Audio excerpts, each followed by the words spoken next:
Bon, Daniel chapitre 7.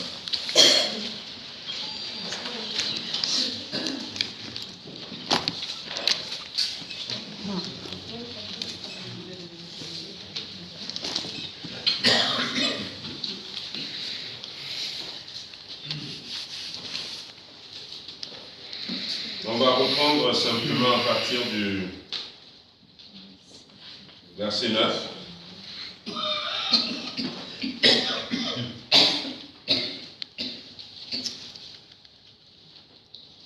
On va s'arrêter sur, on a commencé la dernière fois. Je regardais pendant qu'on plaçait les trônes, et l'ancien des jours s'assit, son vêtement était blanc comme la neige, et les cheveux de sa tête étaient comme de la laine pure. Son trône était comme des flammes de feu, et les roues comme un feu ardent. Un fleuve de feu coulait et sortait devant lui. 1000 milliers le servaient et 10 000 millions se tenaient en sa présence.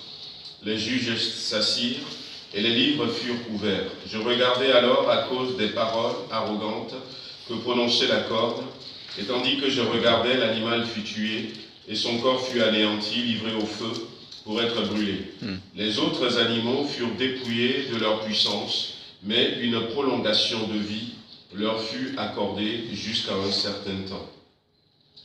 Seigneur, bénis-nous encore ce soir, nous te louons, nous te glorifions, nous remettons la suite de cette étude que nous faisons dans le livre de Daniel entre tes mains. Tu as tellement de choses à nous apprendre, tellement de choses à nous dire, que nous te sommes reconnaissants. Parle-nous encore, Seigneur. Enseigne-nous, donne-nous un cœur qui veut apprendre, un cœur qui veut grandir, un cœur qui veut comprendre. La Bible nous dit que Daniel cherchait à comprendre. Et nous voulons, Seigneur, comprendre les choses dans le temps où nous sommes. Il est important que nous comprenions les choses afin que nous puissions orienter notre vie dans la bonne direction. Amen. Merci, Père, au nom de Jésus-Christ. Amen, amen. Donc, nous avions dit que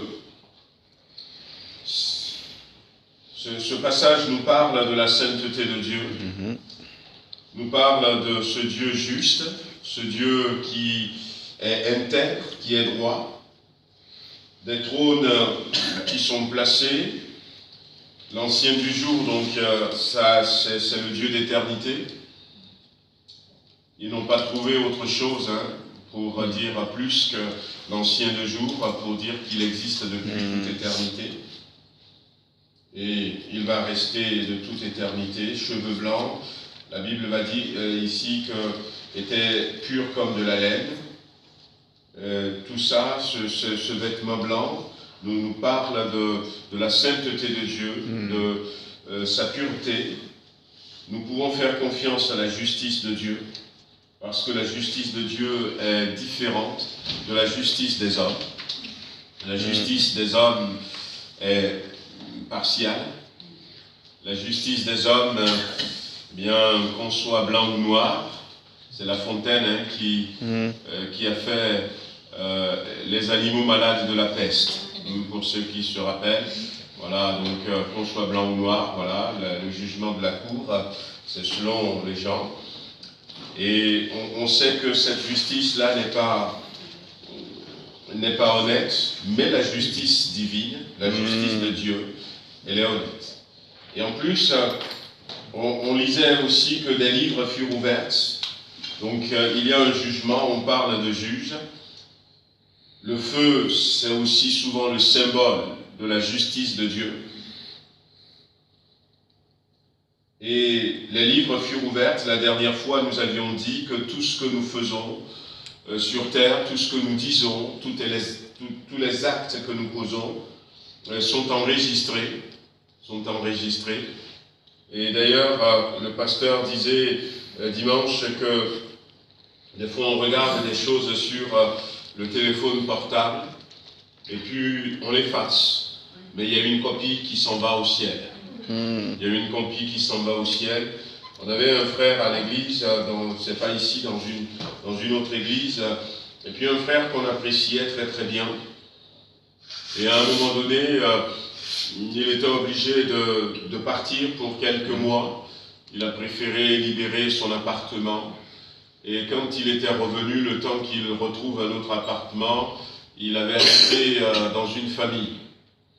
Alors il travaillait sur ordinateur et à un moment donné, je ne sais pas ce que le frère qui le logeait voulait travailler sur l'ordinateur parce que c'est son ordinateur. Et puis, je ne sais pas ce qu'il avait poussé.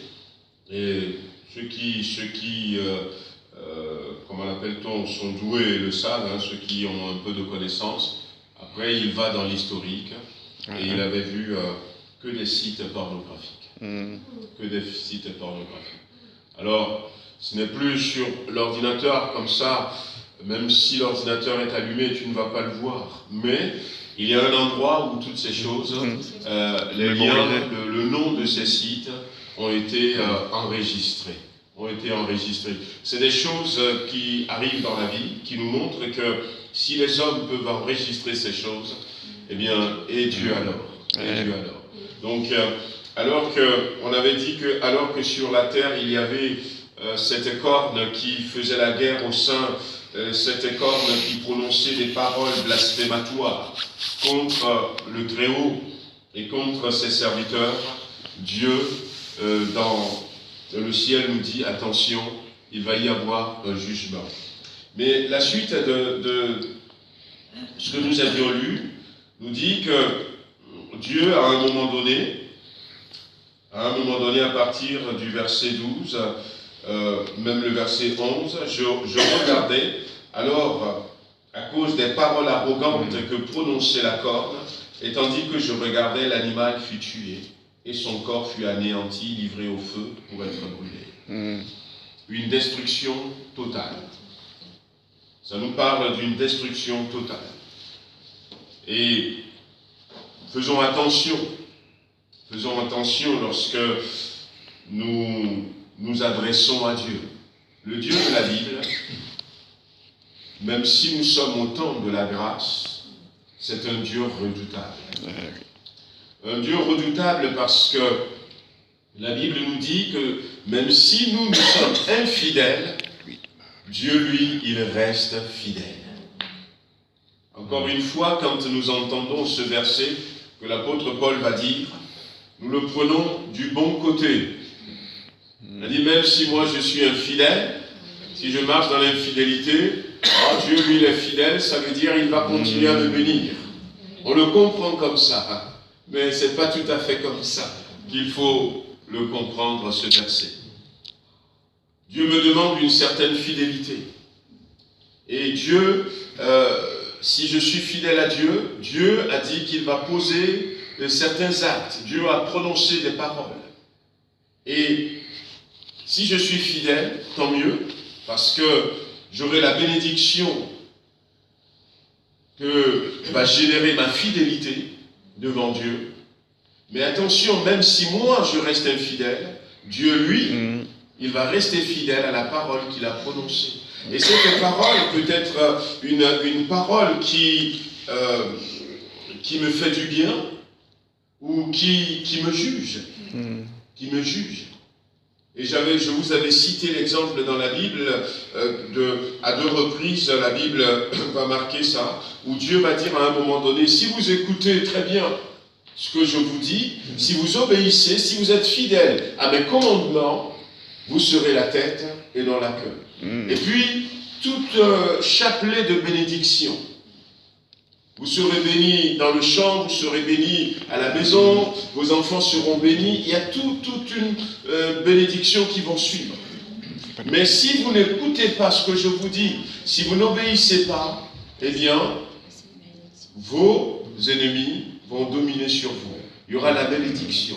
Et dans les malédictions qu'il avait citées, il y a cet exemple frappant, c'est que Dieu dit, à un moment donné, si vous n'écoutez toujours pas, vous restez infidèles, vous aurez tellement faim que vous allez manger vos propres enfants. Et ça, c'est arrivé dans l'histoire d'Israël. La Bible en parle à 2 reprises. Voyez-vous? Donc, ce que Dieu a dit, il reste fidèle à ça. Donc, l'apôtre Paul en disant, même si nous sommes infidèles, lui, il reste fidèle. je pense que quelque part voudrait plutôt nous inciter à être fidèles. Parce que Dieu, lui, il va rester fidèle à sa parole. Ne pensons pas que parce qu'on aime Dieu, parce que je peux prendre aussi l'exemple de Daniel. Dieu a rendu témoignage à Daniel. Et puis, Daniel va pécher dans l'affaire de Bathsheba. David. Ça commence par un D aussi. Ouais, ça commence par un D aussi. David va pécher dans l'affaire de Bathsheba. Et même si David était l'homme selon le cœur de Dieu, il y a eu les conséquences. Et quelles conséquences? Très lourd. Et quelles conséquences? C'était terrible pour lui. Sa fille qui sera déshonorée à son tour, mais pas par un étranger, mais par un de ses propres fils. Celui-là qui sera tué, l'autre qui va fuir de la maison, qui va revenir, qui va vouloir prendre la place de son père, et qui va réussir à un moment donné à le chasser. Les conséquences étaient terribles, et même Chiméi qui va insulter David, qui va lui envoyer de la poussière, qui va prendre des cailloux, qui va lui jeter au roi. Le roi David qui, lui, de son temps, n'a même pas voulu lever la voix contre Saül, alors qu'il aurait pu. Mais lui, il est dans une situation où les gens lèvent la voix contre lui, le maudissent. Pourquoi? Parce que, eh bien, il y a eu cette affaire. Et même s'il était loin de Dieu, s'il a été oint 3 fois, s'il a reçu ce témoignage, Dieu est fidèle. Amen. Dieu est fidèle. Si on reste sur David, quand il avait voulu transporter l'arche de l'Alliance. L'arche de l'Alliance avait été prise, on parlait de Ichabod, la gloire qui est partie par les Philistins. Et les Philistins étaient très contents de garder l'arche de l'Alliance de Dieu. Mais sauf que quand ils ont ramené l'arche chez eux, eh bien, ils ont commencé à tomber malades. On les soignait, mais à un moment donné, tous les hommes tombaient malades, c'était hémorroïdes.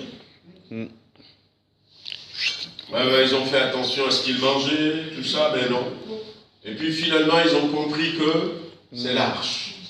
Alors, supposons que l'arche était à Villefranche. Les gens de Villefranche ont pris l'arche, ils l'ont amenée à Lyon. Et quelques temps après, c'est les hommes de Lyon qui ont commencé à tomber malades.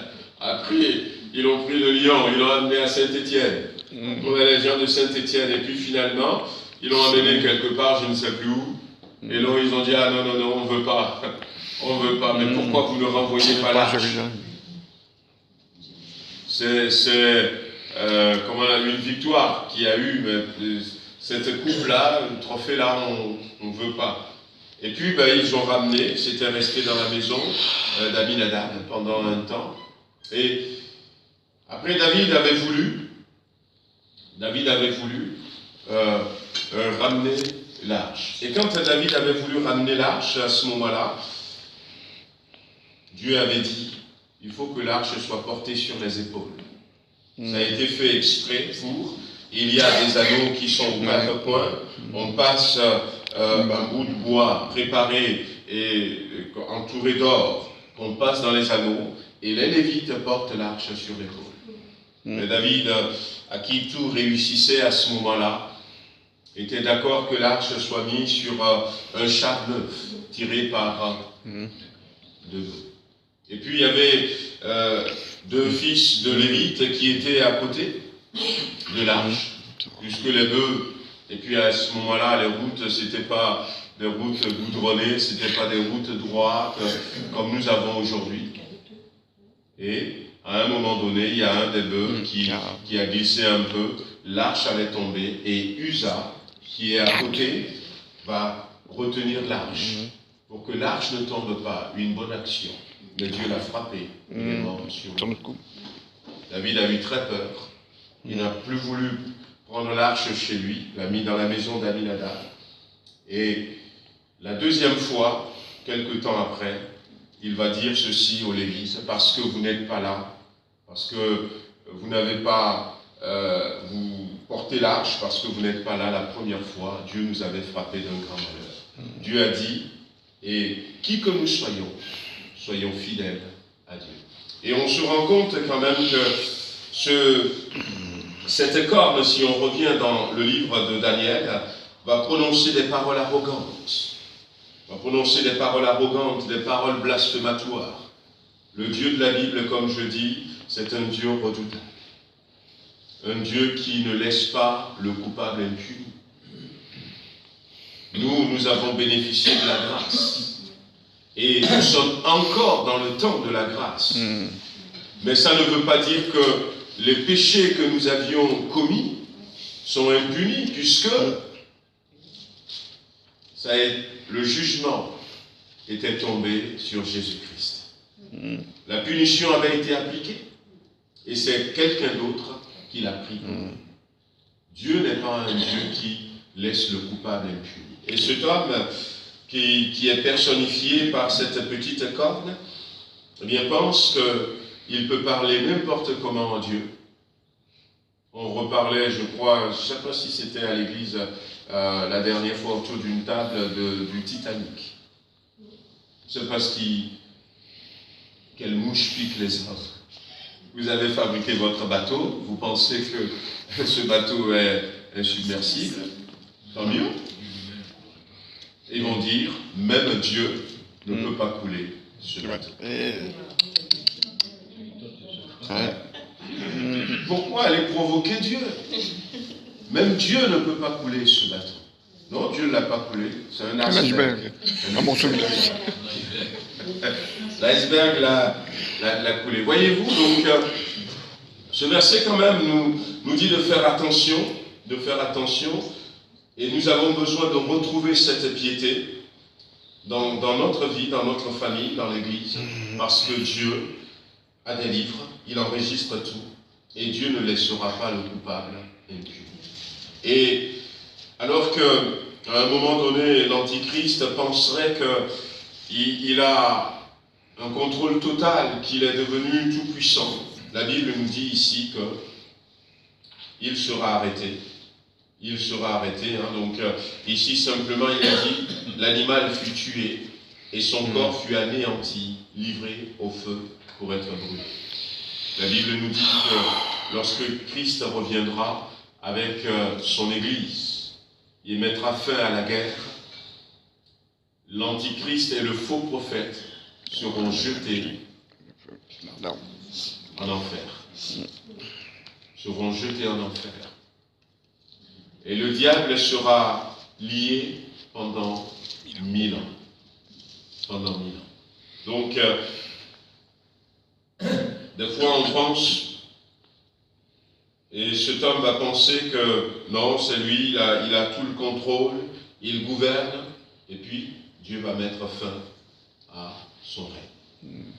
Et lorsque la Bible dit, et on le retrouve, on le retrouve un peu dans la statue de Daniel, la statue de Nebuchadnezzar que Daniel lui a interprétée au chapitre 2, elle dit qu'il y a un caillou qui s'était détaché, qui a pulvérisé cette statue à la plante de ses pieds, et tout a été pulvérisé. Et tout à coup, l'or, l'argent, les reins, le bronze, le fer, et même l'argile ont disparu. Ont disparu. Alors, il est dit à la suite de ce verset, les autres animaux furent dépouillés de leur puissance, mais une prolongation de vie leur fut accordée jusqu'à un certain temps. On pourrait comprendre ce verset comme ce que nous voyons dans notre monde. L'empire babylonien n'est plus. L'empire médo-perse n'est plus. L'empire grec n'est plus. Égyptien non plus. Mais parmi ces grands empires qui ont régné, et Dieu avait annoncé leur fin, et leur fin était arrivée, on sait quand même qu'il reste quelque chose Aujourd'hui encore, même si l'empire babylonien n'est pas là, n'est plus là, on parle encore de Babylone. Eh oui. Voilà. On parle encore des Grecs. Ils nous ont laissé, entre autres, les Jeux Olympiques. Ils ont laissé des traces. On parle encore d'eux. Et là, ce verset dit, il y a une prolongation qui leur fut donnée. Donc, ils ne sont plus là, mais ils n'ont pas disparu complètement. Il y a des restes. Mais par contre, à la fin, ils vont disparaître complètement.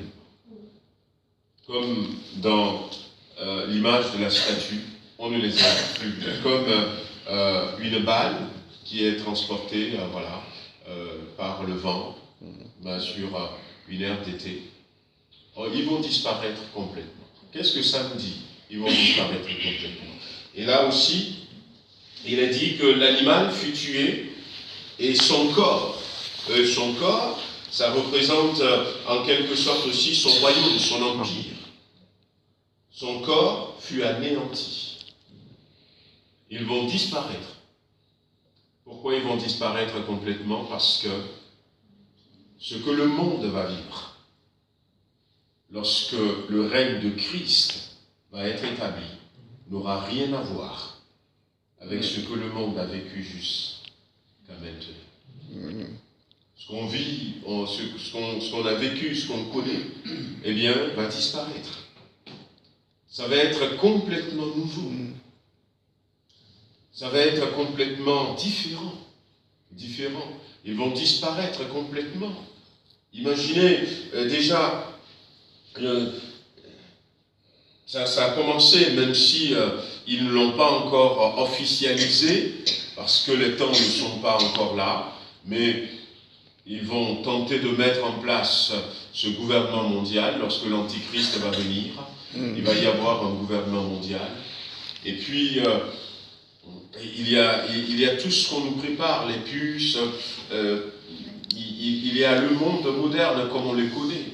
Mais quand ça va venir, le royaume de Jésus-Christ, quand le millénium va commencer, la terre sera complètement différente. Il y aura sur terre, à ce moment-là, il y aura Jésus-Christ. La capitale du monde sera donc à Jérusalem. Jésus sera le maître du monde. Alléluia. Et nous, on va gouverner le monde avec Christ. Le système de gouvernement ne sera plus du tout ce qu'il a été jusqu'à présent. Nous, on est là avec nos corps glorifiés. Nos corps glorifiés. Et le corps glorifié, c'est des corps qui ont des capacités divines et rien de matériel ne les arrête. Jésus nous a montré un peu l'exemple en disant, en rentrant dans la chambre qui était fermée. Ouais. Et il va se présenter au milieu d'eux. Mais Jésus ressuscité, on l'a vu quand même avec ses disciples au bord du lac. Et il mange. Et la Bible dit à ce moment-là que quand ils l'ont vu, ils étaient encore sur le lac. Finalement, Jean va le reconnaître. Il va dire à Pierre et aux autres, c'est le Seigneur. Pierre prend son vêtement qu'il va mettre. Et Jésus leur adresse la parole. Il y avait une pêche miraculeuse aussi qui va avoir lieu. Mais quand ils sont arrivés, il y avait déjà des poissons qui sont en train de cuire. Ouais. Il y avait déjà des poissons qui sont en train de cuire. Venez manger, les enfants. Donc, cette fois-ci, il n'a pas attendu. Il y a eu un grand... avant de multiplier les poissons et le pain, une première fois, une deuxième fois, il a fallu qu'il prenne du poisson, il a fallu qu'il prenne du pain, le petit garçon ou une autre personne, les disciples. Mais cette fois-ci, eh bien, ça s'est produit. Et les choses ont changé. Jésus parle, Jésus mange avec ses disciples, Jésus est là, il est encore homme, il a gardé les marques de la croix, Mais le corps a une autre capacité, et il suffisait de dire je veux aller d'ici à Paris, je veux aller à Paris, qu'à l'instant même, on se retrouve là. Donc, nous on serait là, il y aura l'Église qui sera sur terre. La Bible dit qu'à ce moment-là, il y aura une paix. La paix sera sur terre. Un changement de régime, même au niveau des animaux. Le lion, le guépard, le léopard, l'ours, tous ces animaux deviendront herbivores. Ouais. Une régénération, c'est pas. Tout à coup, ils deviendront. Ouais. Est-ce qu'on ne peut pas considérer que lorsque l'être humain a été créé, en fait, il a été créé comme ça, comme tu le décris. Est-ce que c'est pas cet état-là qu'on retrouve dans le millénium, ce qu'on était dans le jardin à la création? Alors, Ouais. on peut penser comme ça. Mais on peut. Alors, je vais trouver ce verset.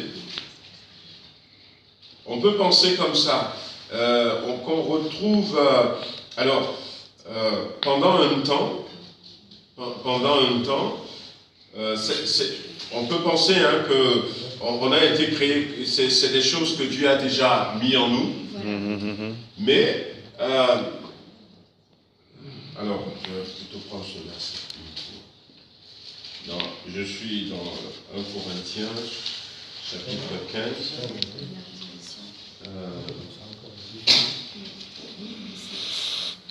Alors,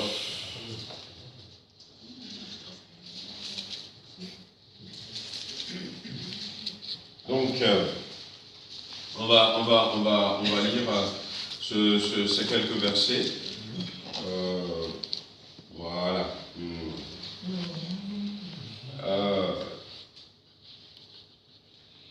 Toute chair, 1 Corinthiens chapitre 15. C'est une longue lecture. Verset 39, on va lire à partir de là. Toute chair n'est pas la même chair.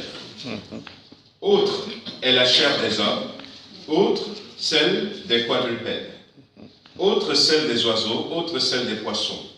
Il y a aussi des corps célestes et des corps terrestres. Mais autre est l'éclat des corps célestes, autre celui des corps terrestres. Autre est l'éclat du soleil, autre l'éclat de la lune, et autre l'éclat des étoiles. Même une étoile diffère en éclat d'une autre étoile. Ainsi en est-il de la résurrection des morts. Le corps est semé corruptible, il ressuscite incorruptible. Il est semé méprisable, il ressuscite glorieux.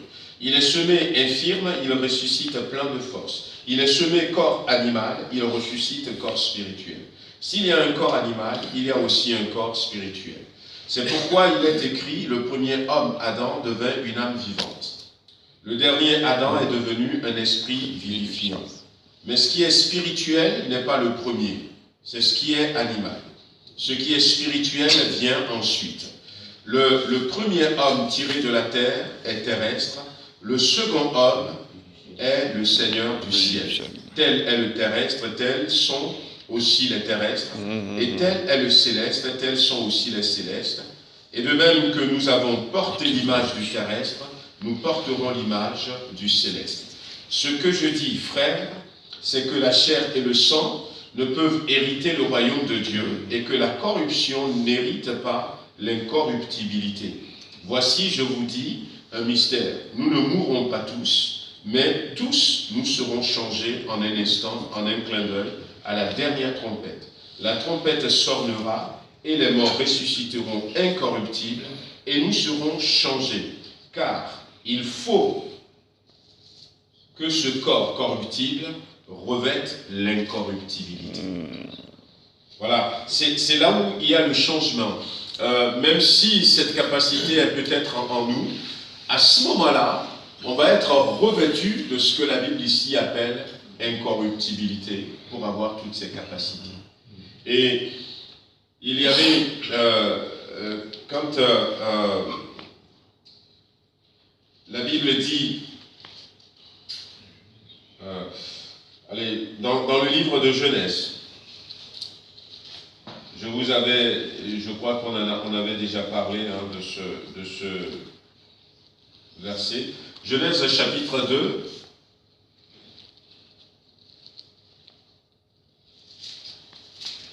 C'est le verset 3 qui m'intéresse, mais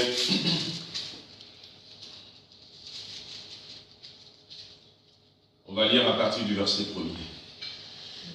Ainsi furent achevés les cieux et la terre et toute leur armée. Dieu acheva au 7e jour son œuvre qu'il avait faite. Alors c'est le français qu'on veut regarder. Il avait achevé son œuvre qu'il avait faite. Et il se reposa au 7e jour de toute son œuvre qu'il avait faite. Dieu bénit le 7e jour, et il le sanctifia parce qu'en ce jour, il se reposa de toute son œuvre qu'il avait créée en la faisant. Ce qui a attiré mon attention, c'est la fin. Pourquoi est-ce qu'il a ajouté en la faisant? Pourquoi il ne s'est pas arrêté là, juste là?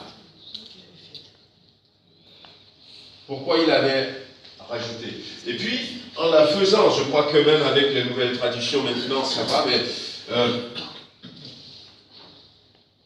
en la faisant, il y avait un mot forcément qui était là, et que le traducteur hébreu n'avait pas le droit d'enlever, même si la phrase pouvait s'arrêter ici et est compréhensible, mais ils ne peuvent pas enlever. Et il va rajouter ce mot. Alors, c'est vrai qu'à un moment donné, ça m'a aussi intrigué, et j'avais cherché à comprendre. Alors, je n'ai plus le mot hébreu en tête, mais le mot en tête qui était ici, je ne me rappelle plus si c'est pas tout ça, mais ce mot voudrait dire en réalité, en fait, ce mot attire notre attention qu'il y a quelque chose d'autre. Voilà. Il y a une continuité, où il devrait y avoir une continuité. Et quand on regarde ce mot de près, eh bien, ce mot peut être traduit par finalité. Finalité. Et on comprend finalement que ce que Moïse voulait dire, Dieu s'était reposé de toute son œuvre qu'il avait faite, pour que cette œuvre soit conduite à la finalité. À la finalité. Et il y a une suite. Effectivement, il y a quelque chose en nous. Je réponds toujours à la question de Huguette. Il y a quelque chose en nous qui un jour doit se révéler, qui un jour doit venir. Il y a cette éternité. Il y a cette éternité. Et même lorsque, je crois que ça je vous l'avais déjà dit, la Bible dit Dieu fit les animaux de la terre, tout ça, et la Bible dit faisons l'homme, donc dans Genèse chapitre 1, faisons l'homme, ou encore par exemple le verset 25, 26, où faisons l'homme à notre image et tout ça. Eh bien, il va y avoir cette pensée, je vous l'avais dit, que pour l'homme,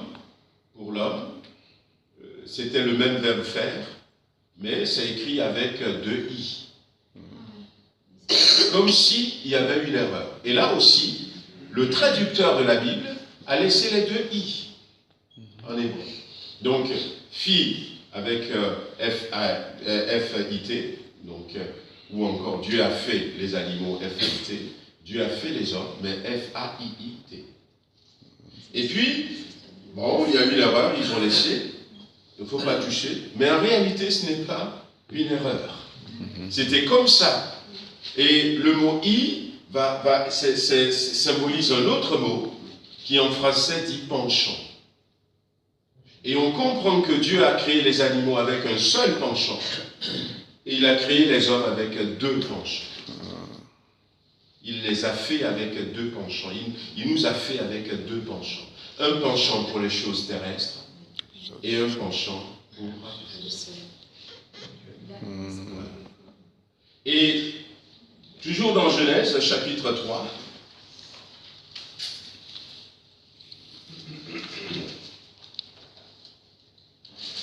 Genèse chapitre... non,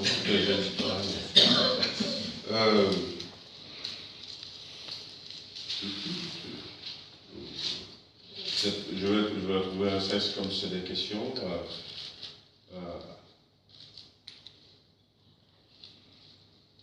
Alors, le 7e jour. Voilà, le 7e jour. On va le trouver. On va dans Genèse chapitre...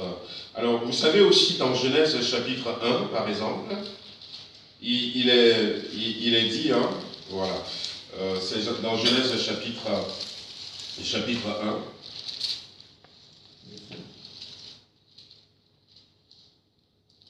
et j'aurais dû prendre mon ordinateur avec... et puis on aurait pu expliquer un peu plus. Mais bon, je vais vous expliquer comme ça et puis on va prier un peu. Alors, vous le savez, dans Genèse, lorsque Dieu, dans la création, va toujours dire, et il y eut un soir, il y eut un matin, ce fut le second jour, tout ça.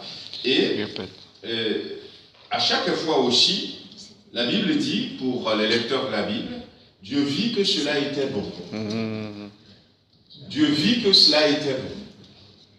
Par exemple, au verset 13,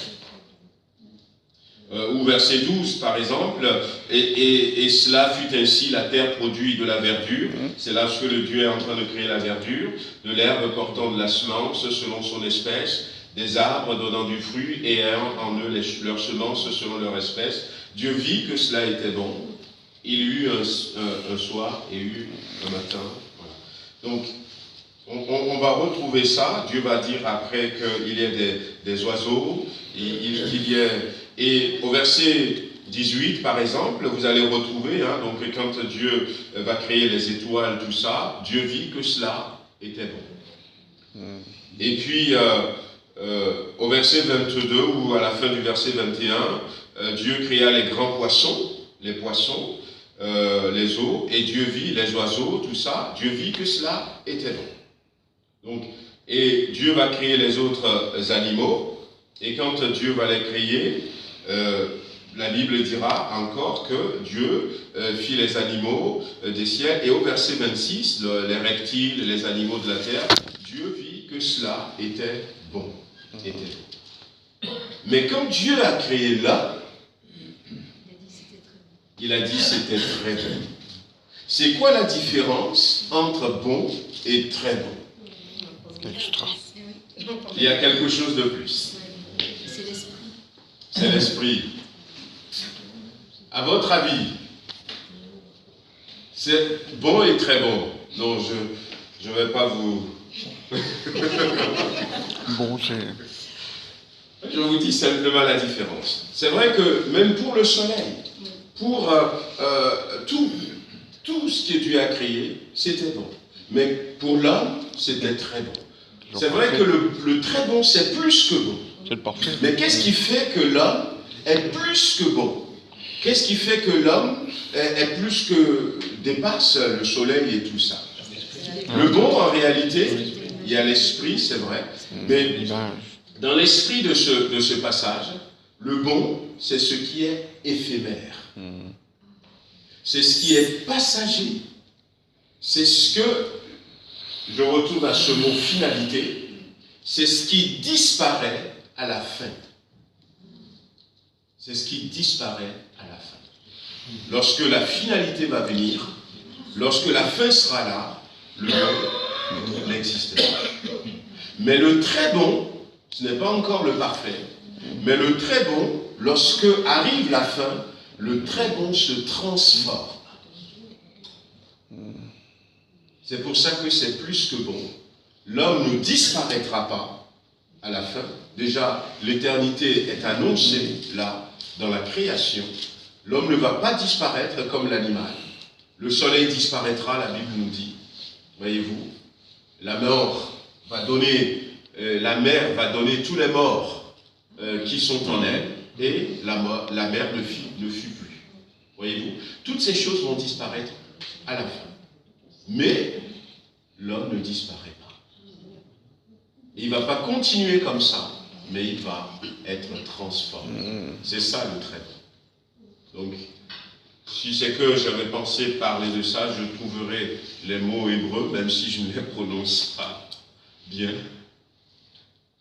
Mais, déjà dans le livre de la Genèse, donc, ces capacités que nous aurons, quelque part, ils sont en nous, c'est vrai, mais il va falloir qu'à un moment donné, quelque chose les réveille, quelque chose les active, et quelque chose les fasse paraître. Et c'est ce que l'apôtre Paul dit, nous serons revêtus d'incorruptibilité.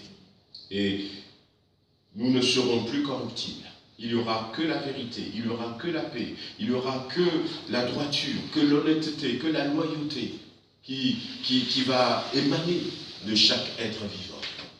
Et nous allons, c'est un peu le sas pour l'éternité, Seigneur. Pour l'éternité, nous serons transformés. Et pour revêtir l'incorruptibilité, nous avons besoin déjà de suivre le deuxième Adam. Nous avons besoin de marcher derrière Jésus. Nous avons besoin de lui donner notre vie. Nous avons besoin de tout cela. Donc, on est parti finalement donc, de Daniel 7 pour arriver là. Tout va disparaître. À un moment donné, il y aura quelque chose de nouveau. Il y aura quelque chose de nouveau. Voici, dit Dieu dans Ésaïe. Ésaïe qui avait dit aussi, Ésaïe avait parlé, il y avait quelques bribes de cette époque, le règne de Jésus-Christ, le règne de 1000 ans, où Ésaïe dira par exemple, le lion comme la pâle, comme le bœuf, mangera ensemble, ils mangeront ensemble, et l'agneau, ils mangeront de la paille. Donc, ce qui vient confirmer qu'il va y avoir un changement profond dans la nature telle que nous la voyons aujourd'hui, où les animaux, ces animaux féroces, carnivores, vont être transformés en herbivores. Ça donne aussi, ça donne une idée de ce qu'est le péché dans tout ça. Parce qu'on voit tout ce chemin qu'il faut faire pour pouvoir être délivré du péché. En fait. Ce que le péché a apporté au monde, ce qu'il a fait à l'être humain. La dégradation.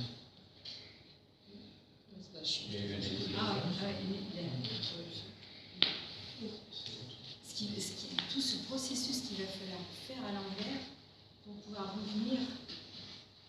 Tout ce processus. Alors je disais un jour dans un message que Dieu n'a pas de plan B. Non. Il n'en a pas besoin. Il n'a pas besoin. Il n'a pas besoin. C'est vrai que Dieu a vu ça avant le commencement. Et il a prévu tout cela. C'est pour ça que nous avons besoin de comprendre très très fortement, le péché c'est une nature. Le péché c'est une nature. Et c'est une nature que nous avons héritée. Héritée de nos parents, héritée du monde. Et cette nature nous commandait par exemple d'être méchants, de mentir. C'est cette nature qui nous commandait.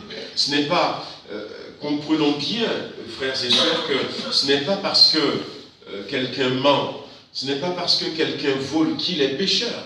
Et puis, on rencontrera toujours des gens dans le monde qui disent « Moi, j'ai jamais fait du tort à personne, je suis réglo. » Et pour autant, cette personne est une pécheresse. Voilà, parce que ce n'est pas le péché, ce n'est pas l'acte, c'est la nature. C'est la nature. Et c'est pour ça que le salut en Jésus-Christ, la grâce, nous parle de nouvelle naissance. Là, Jésus dira à Nicodème dans Jean chapitre 3, il faut, c'est obligatoire que vous naissiez de nouveau. Cet homme était un docteur de la loi, il respectait la doctrine, il faut que vous naissiez de nouveau. Et il va dire, ce qui est né de la terre est terrestre. Et la nature terrestre, c'est ça le péché. Mais ce qui est né du ciel, voilà, est différent, est céleste. Donc, il faut à un moment donné, si nous voulons, ce n'est pas dire, ah ben tiens, j'ai toujours respecté mon voisin, j'ai toujours respecté les 10 commandements, j'ai fait ceci. Donc, non, c'est la nature même terrestre. C'est ça le péché. C'est ça le péché. Donc, il y a cet acte de nouvelle naissance qui comme dira Nicodème, est-ce qu'il faut rentrer encore dans le ventre de sa mère?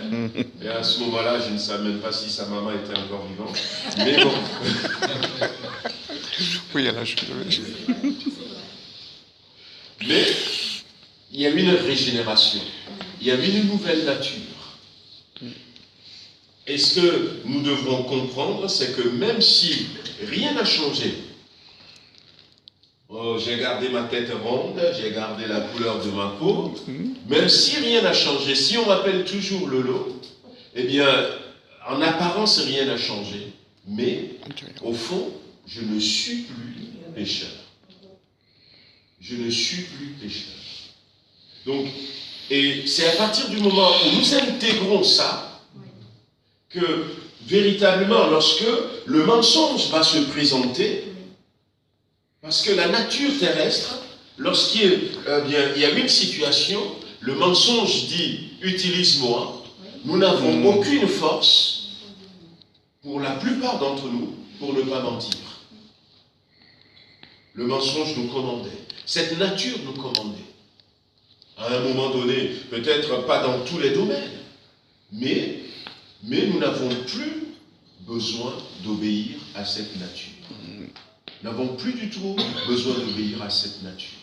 Et plus, par exemple, nous allons apprendre à vivre avec cette nature nouvelle que Jésus nous a donnée, plus nous allons remporter des victoires sur cette nature terrestre. Et il le faut. Il le faut. Hier, en revenant de la pastorale, on était à Chambéry, on avait pris un pasteur avec nous, qu'on a déposé à Dessines, un jeune, et il nous racontait l'histoire que l'église où il était, il avait donné le nom du pasteur, mais bon, je n'ai pas gardé le nom de ce pasteur, qui se trouve, c'est le jeune pasteur, il est dans une de nos églises, et il disait que celui qui avait implanté cette église, un de nos pasteurs, il avait vécu des choses. Il y a des fois où il avait imposé la main à sa voiture, et la voiture est réparée. La voiture est réparée, et il me racontait que, bon, on parlait par rapport aux voitures, il me disait que on lui avait raconté qu'il est allé prêcher, il a été faire des réunions, il n'y avait plus d'essence dans la voiture, il a prié et il a roulé quand même pour revenir jusqu'à la maison. Ces choses, on les vit moins, voyez-vous, on les vit moins, mais c'est ça la nature. C'est ça la nature. C'est ça ce que je vous disais tout à l'heure, que Jésus n'avait plus besoin qu'on lui donne du poisson avant de faire cuire du poisson. Mais c'est à nous de décider de nous séparer complètement, au fait, pas de nous séparer, de ne plus obéir. Même si nous sommes encore sur terre, de ne plus obéir et de vivre ces choses. Et de vivre ces choses. Qu'est-ce qu'on passe à côté des choses? On passe à côté des choses. J'aurais écouté aujourd'hui ce témoignage que je vous avais raconté de cette femme qui souvent écoute une radio de l'évangile, une radio chrétienne, j'ai dit radio de l'évangile, ça c'est le Togo ça, une radio chrétienne qu'elle écoutait souvent, et son mari était au chômage pendant plusieurs mois, il n'y avait plus rien à manger, et cette femme va téléphoner à la radio chrétienne en disant aidez-nous, donnez-nous quelque chose à manger. Et un marabout qui écoutait à ce moment-là a décidé de faire une blague voilà, à cette dame, et elle a acheté de bonnes choses en quantité considérable. avait envoyé ces gens en disant ben, allez donner à cette dame, puisque la dame elle avait donné son adresse. Mais quand elle va vous dire qui c'est qui envoie tout ça, dites-lui que c'est Satan, c'est le diable. Alors, et les gens sont arrivés avec ces bonnes choses que peut-être même quand le mari avait son boulot, il ne mangeait pas à quantité. Wow. Qui c'est qui a envoyé ça? C'est le diable. Elle dit, ben ouais, quand Dieu ordonne, même le diable lui obéit. Radical. Est-ce qu'il est vrai? La peur n'est plus là, voyez-vous. Quand Dieu ordonne, même le diable obéit. La bonne parole. La peur n'est plus là, l'inquiétude n'est plus là, mais ce serait quelqu'un d'autre. On va peut-être trembler. On va peut-être trembler. Donc cherchons, on va bifurquer sur ça, cherchons à déjà commencer à vivre cette vie.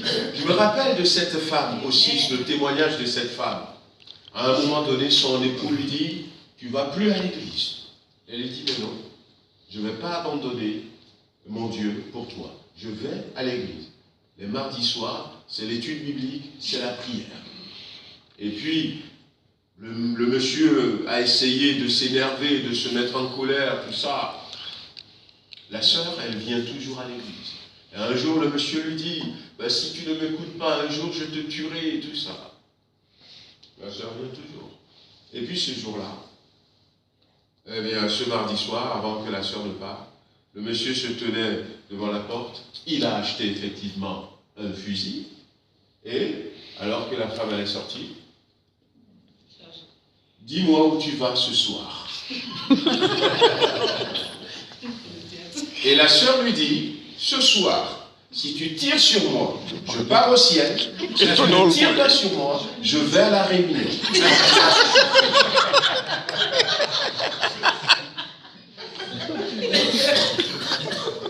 Et là, il n'a pas tiré. La sœur était partie à la réunion. Mais quelques jours après, il a suivi. Et il avait donné son cœur à Jésus.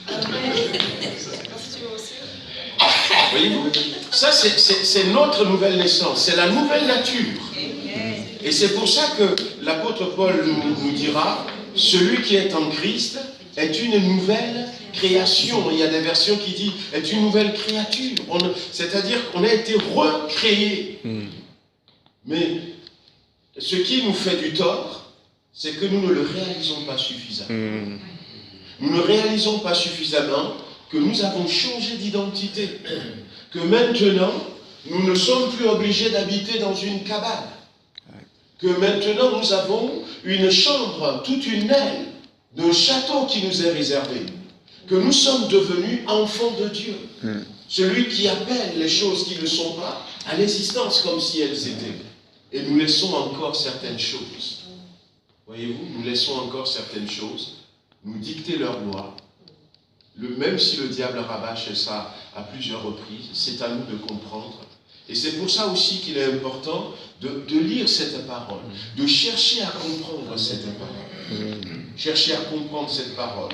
Et il y a des détails qui sont là et qui nous réconfortent dans la vie chrétienne, qui nous réconfortent dans la foi, qui nous dit, mais tiens, mais si ça a pu être fait, ah, Seigneur, moi je veux vivre ça. Et apprenons aussi à comprendre cette nouvelle nature. Tout simplement, cette nouvelle nature. Prenez par exemple votre Bible dans le Nouveau Testament. Regardez juste dans le Nouveau Testament. Combien de fois la Bible nous dit ne vous inquiétez pas. Je reviens sur ça. Ne vous inquiétez. Il ira jusqu'à dire, la Bible, elle ira jusqu'à dire, ne vous inquiétez de rien. Mais même ce seul verset, ne vous inquiétez de rien. Ce n'est pas être indifférent. Ce n'est pas, eh bien, être irréaliste. Mais est-ce que je vis ce verset déjà? Ça, c'est ma nouvelle nature. Est-ce que je m'inquiète? Et puis dire, mais Seigneur, alors ne laisse pas l'orgueil prendre le dessus. Pas du tout. La grâce est là. Même si j'ai faim. Voyez-vous, Jésus à un moment donné va dire, je pourrais demander à mon Père et il va m'envoyer combien de légions d'anges pour me protéger. Je pourrais le demander. Il n'avait pas demandé. Mais il n'était pas un revanchard. Il ne cherchait pas à se venger lui-même. Jésus n'était pas un vindicatif.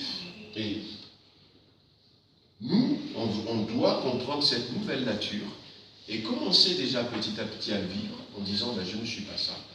Et quand ça vient, mon Père a autre chose pour moi. Même si je n'ai pas d'argent, moi j'ai autre chose. J'ai la capacité de prier pour ma voiture. Et même s'il n'y a pas d'essence, parce que j'ai reçu l'autorité. Amen. De commander aux choses, même des choses inertes. J'ai l'autorité de leur commander. De leur commander. Je me rappelle de cet homme qui avait sauté d'une tour de contrôle au Togo. Pendant des moments chauds, comme on l'avait vécu au Togo, où les soldats nous poursuivaient. Il était chrétien, mais il était militaire. Et puis on l'a repéré. Et ce jour-là, on voudrait le tuer. Alors il s'est enfui, il travaillait à l'aéroport. Il a couru, les autres l'ont poursuivi. Et puis il est rentré dans cette tour. Il est monté jusqu'en haut. Je ne sais pas si ça fait 25-30 mètres. Les autres arrivaient. Ils ont réussi à défoncer les portes. Et il ne veut pas tomber en pleurs. Et là seulement, il a sauté dans le vide. Et il a dit, Seigneur, tu as dit que mes pieds n'heurteront pas un seul rocher. Protège-moi. Et il est venu tomber sur terre, comme ça. On a plein de moyens. Seulement, des fois, on le vit quand on est dans des moments extrêmes. Mais que le Seigneur nous aide à apprendre à partir de maintenant, à vivre plus pour ceux qui vivent déjà. Et je crois que chacun d'entre nous, on vit déjà un peu tout ça. On vit déjà un peu tout ça. Mais à vivre plus ces choses. À commencer à nous habituer petit à petit à cette nouvelle nature que Christ a préparée pour nous. Le monde n'a pas le droit de nous commander. On n'a pas besoin d'argent. Va, tu lances ta canne, tu attrapes le premier poisson. Tu l'ouvres, tu trouves une pièce, et ce sera suffisant pour payer mon impôt et ton impôt. On n'a pas besoin d'amasser des trésors. On a d'autres moyens. On a une autre nature. Et si nous savons vivre dans cette nature, on commande. On commande. Jésus n'a-t-il pas dit, soleil, arrête-toi? Le soleil s'est arrêté. Est-ce qu'il était sorti d'un temps de jeûne et prière? Est-ce qu'il a dit, Seigneur, oh s'il te plaît, je veux commander? Non, il n'a même pas dit Seigneur. Il a simplement dit, soleil, arrête-toi. Et toi, lui. Et la chose a été faite. La chose a été faite. Voyez-vous? Donc, que le Seigneur nous aide. Allez, on va prier quand même un peu. On va prier. Pendant quelques minutes, on peut lever la voix tous ensemble. On va prier pour nos bien-aimés. Amen. Et puis, prier pour ces choses. Seigneur notre Dieu, nous te louons.